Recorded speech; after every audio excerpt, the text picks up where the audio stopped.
This is a ReeTV documentary. JonBenét Ramsey.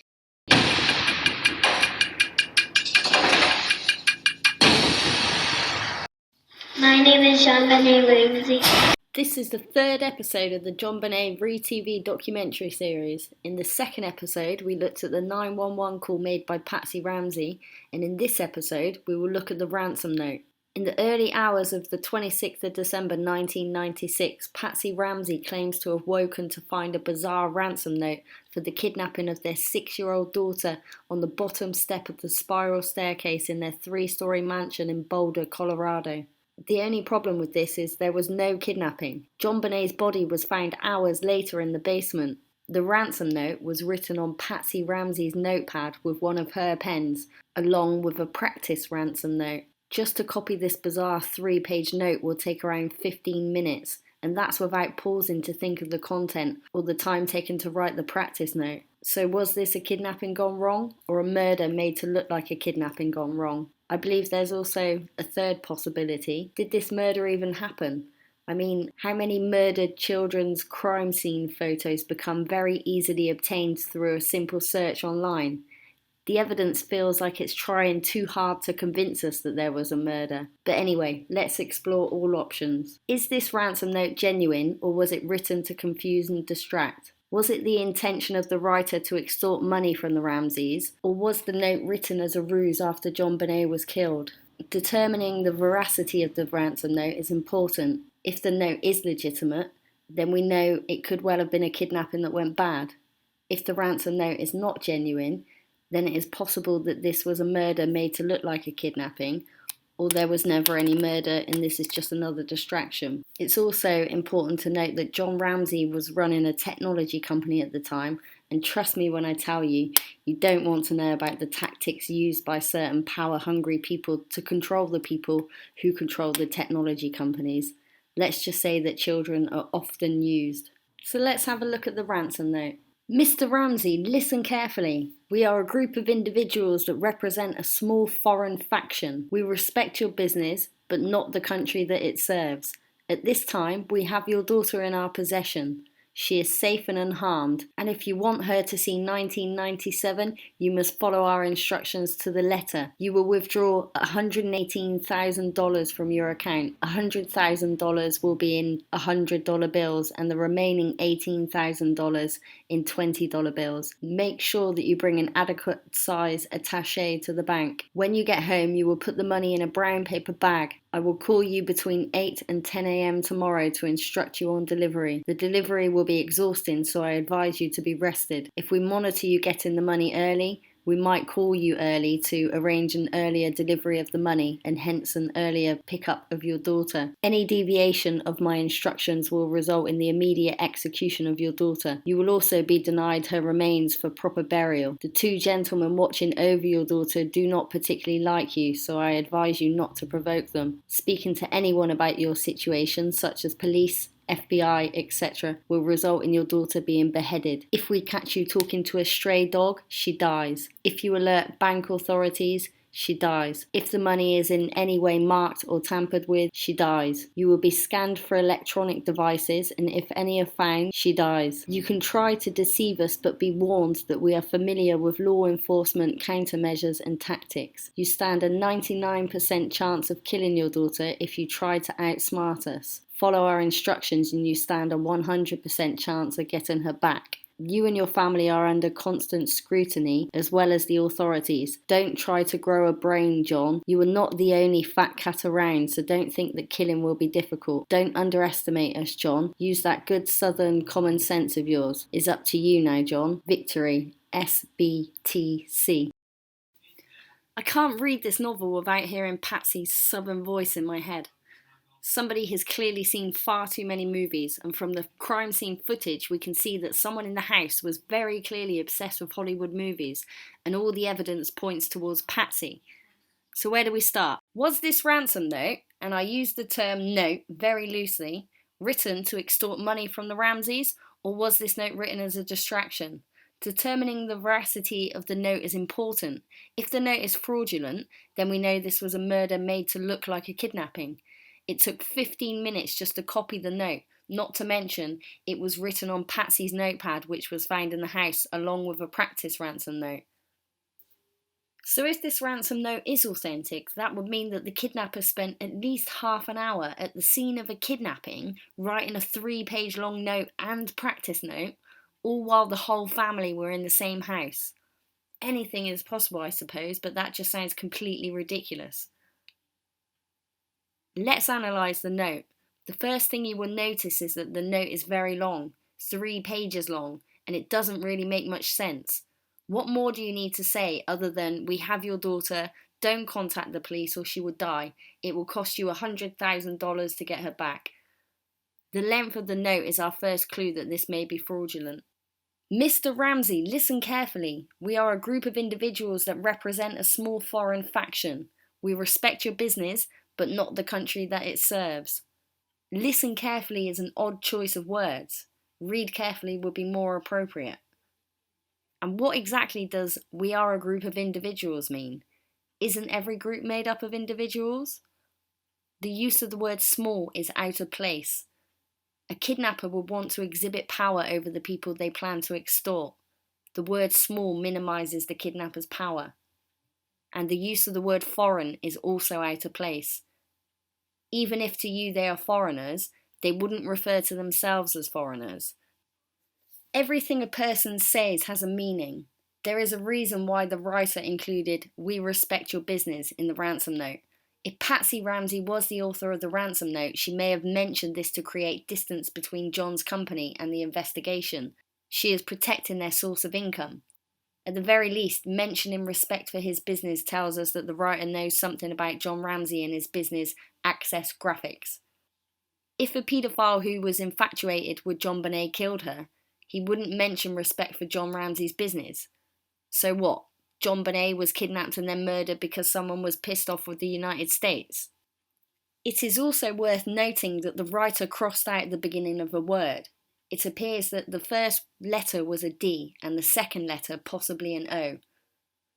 The writer may have started to write, "we don't respect your business," but then changed it to, "we respect your business." A kidnapper who already has his mind set would probably not make this mistake. The writer misspells 2 common words, business and possessions. However, the writer correctly spells the word deviation and attaché, even including the accent on the word attaché. This leads us to believe the writer purposefully misspells these 2 words to try and make it look like an uneducated person or a foreigner wrote this note. The 2 misspellings occur in the first paragraph. After that, the writer uses correct grammar except for using the article a when they should have written an. This is further indication that the misspellings were done on purpose. The writer showed their true writing skills and forgot to misspell words throughout the note. We also know that Patsy liked to use French words, even calling her daughter what she considered to be a French twist on her husband John Ramsey's name, JonBenét, with an accent on JonBenét. At this time, we have your daughter in our possession. She is safe and unharmed, and if you want her to see 1997, you must follow our instructions to the letter. The shortest way to say something is the best way to state it. A true kidnapper would have said, "we have your daughter." The words "in our possession" are understood and unnecessary. The wordiness shows us that someone was trying to make this look like a kidnapping. You will withdraw $118,000 from your account. $100,000 will be in $100 bills and the remaining $18,000 in $20 bills. Make sure that you bring an adequate size attaché to the bank. When you get home, you will put the money in a brown paper bag. The amount of $118,000 is a relatively small amount of money. Kidnappers are greedy. A true kidnapper would have demanded much more money. This also happened to be the exact amount of JonBenét's work Christmas bonus, and how many people would possibly have access to this information? The phrase "your account" is very interesting. First, a kidnapper would not tell you where to obtain the money from. If a kidnapper did write where to get the money from, he would probably say the bank and not your account. Secondly, if Patsy Ramsey was the author of this note, then we can see how in targeting the note towards her husband, she would use the phrase "your account" vis "my account." The writer tells the Ramseys to bring an adequate size attaché to the bank. Is a kidnapper going to remind you to bring an adequate sized case to hold the money? Likewise, it is doubtful that a kidnapper would tell you to be rested because the delivery process is exhausting. As I previously mentioned, the word attaché was written with an accent placed over the letter E. Most people in the US do not use this special character. It may have been used because the writer wanted the authorities to believe JonBenét was kidnapped by a foreign faction. The writer may have used it because he or she is educated. The other thing we have to take into consideration is that JonBenét's name was written with an accent. Patsy Ramsey was accustomed to using the accent when writing her daughter's name.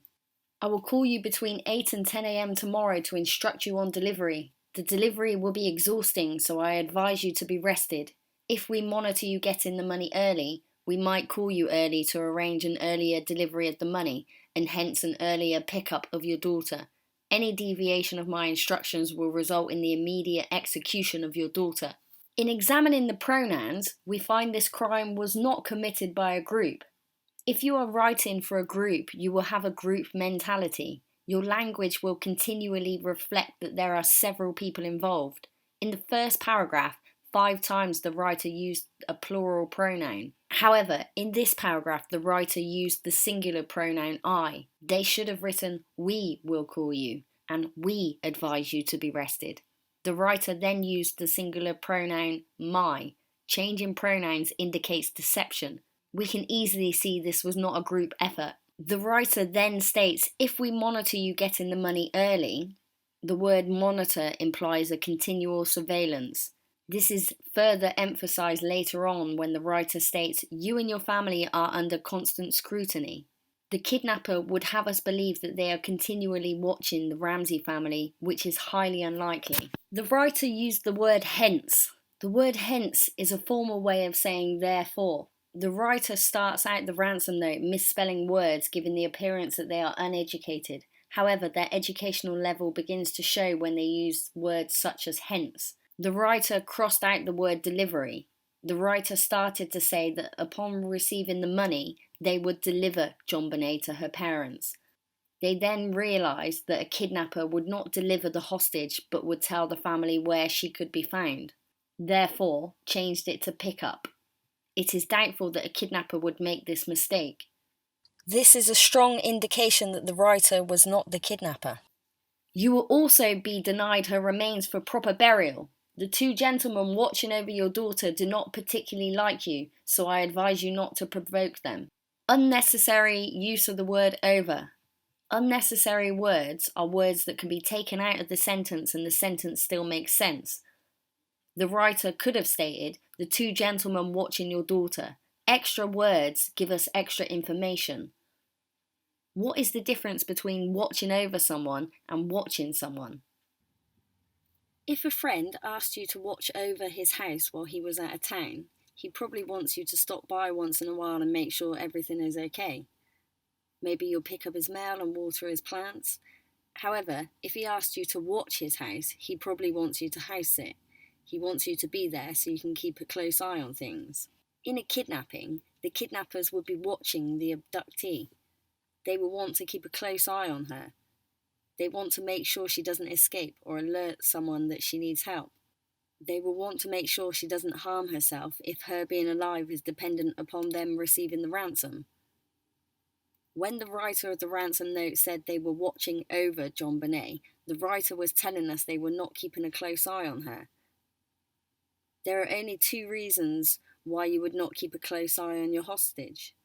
If you knew for certain she was alright and could not escape, or if you knew she was dead. Since a dead body isn't going anywhere, it is something you watch over. Based on the language used, it appears the writer knew JonBenét was dead when writing the ransom note.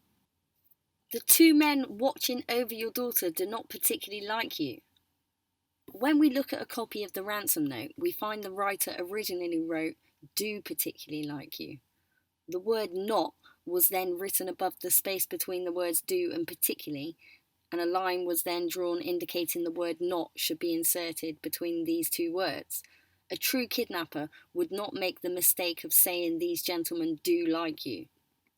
The sentence, "The two gentlemen watching over your daughter do not particularly like you, so I advise you not to provoke them," is not very aggressive language. This would indicate that a woman wrote this note. Other statements in the ransom note, such as "I advise you to be rested," also show a feminine touch.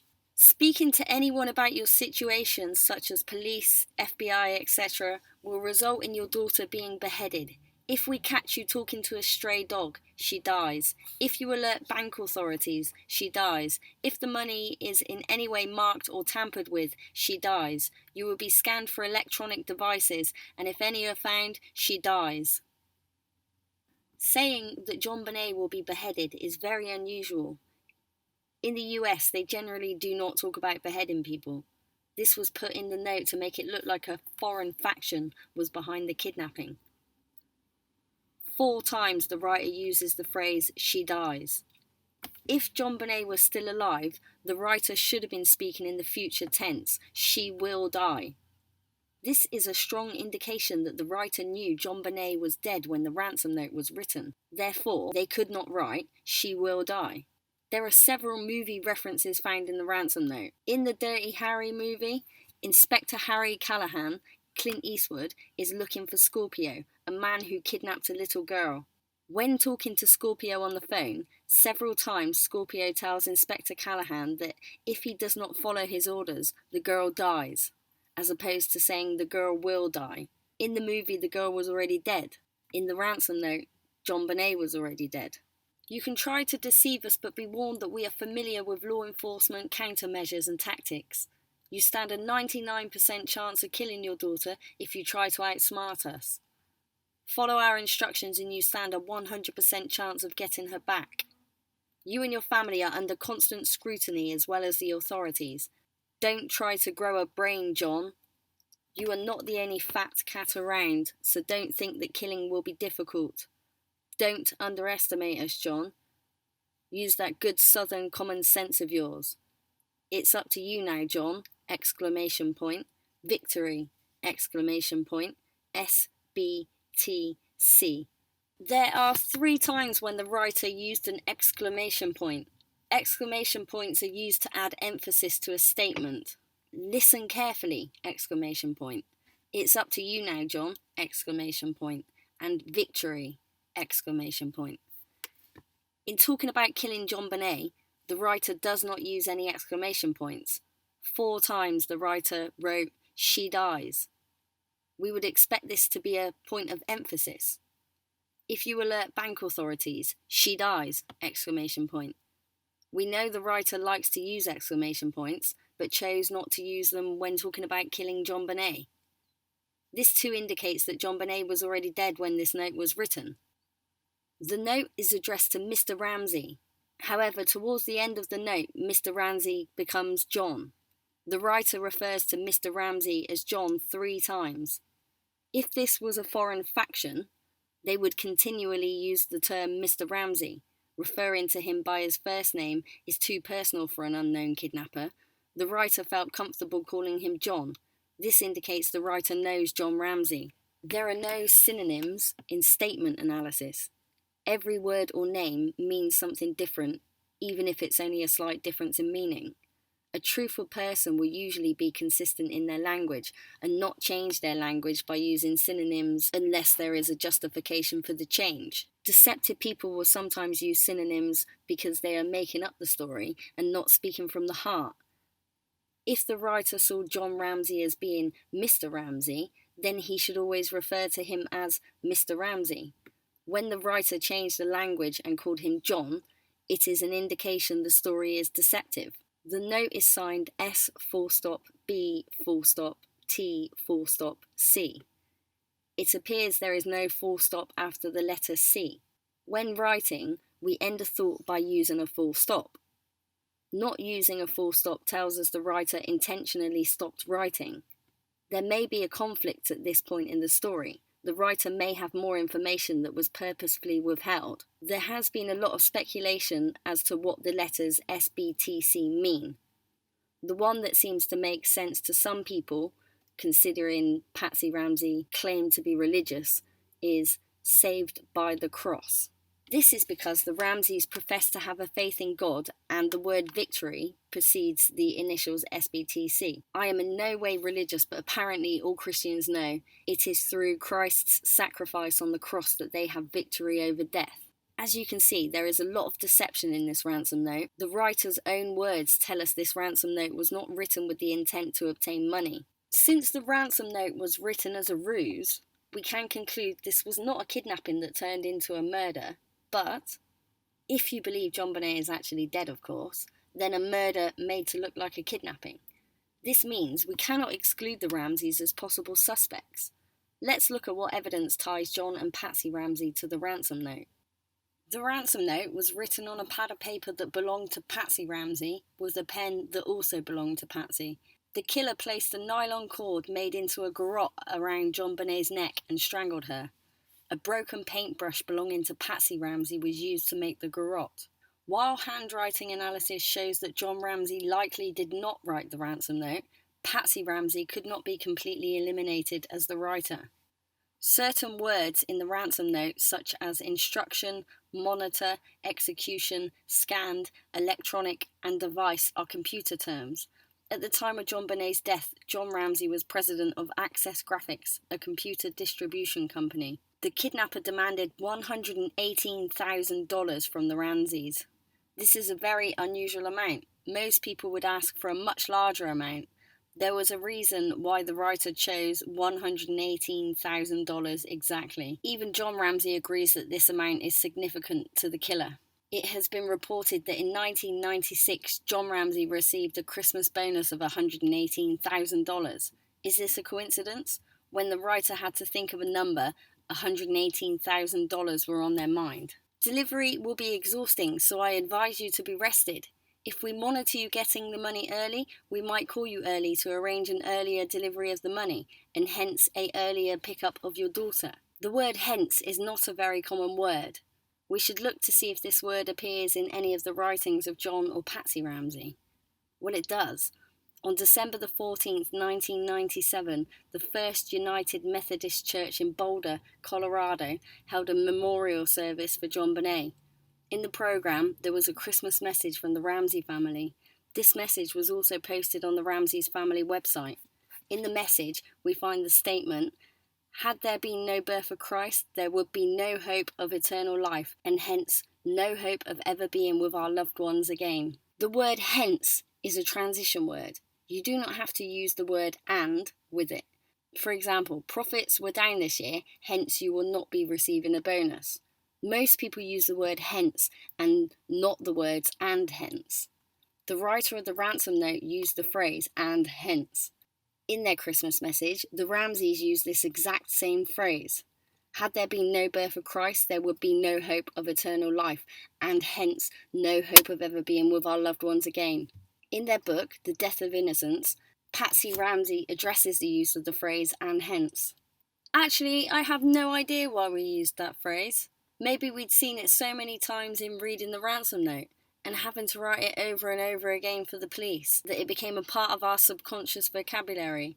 Who knows? Then again, maybe people everywhere use the phrase and hence every day of the week because it's a normal part of the English language.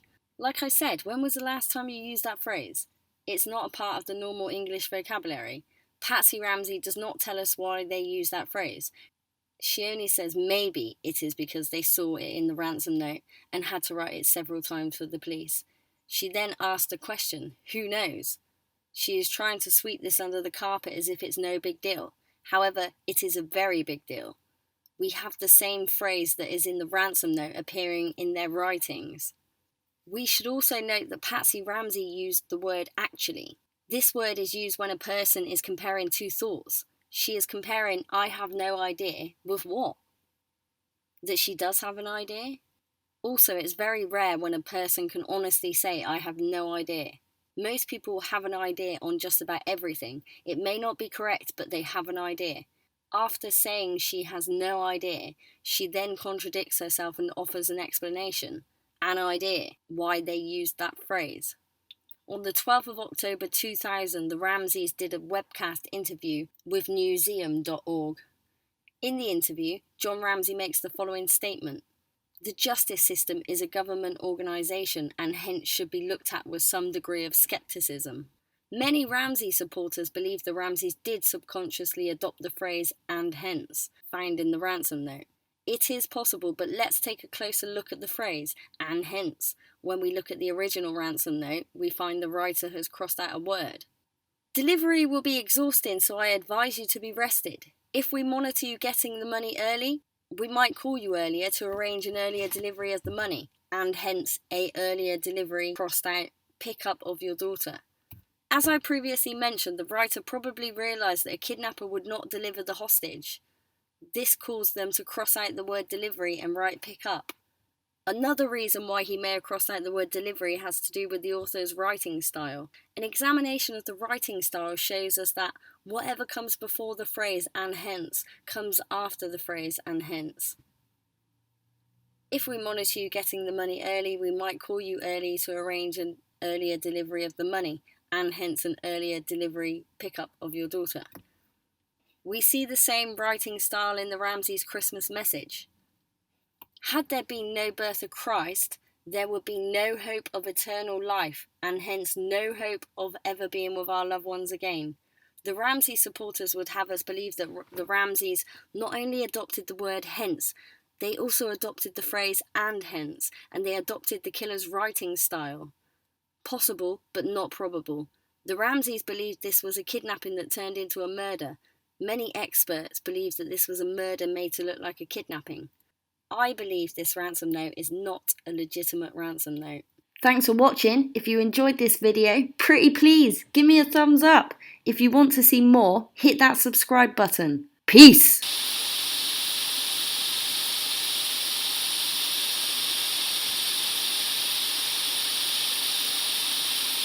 You've been watching a ReeTV documentary.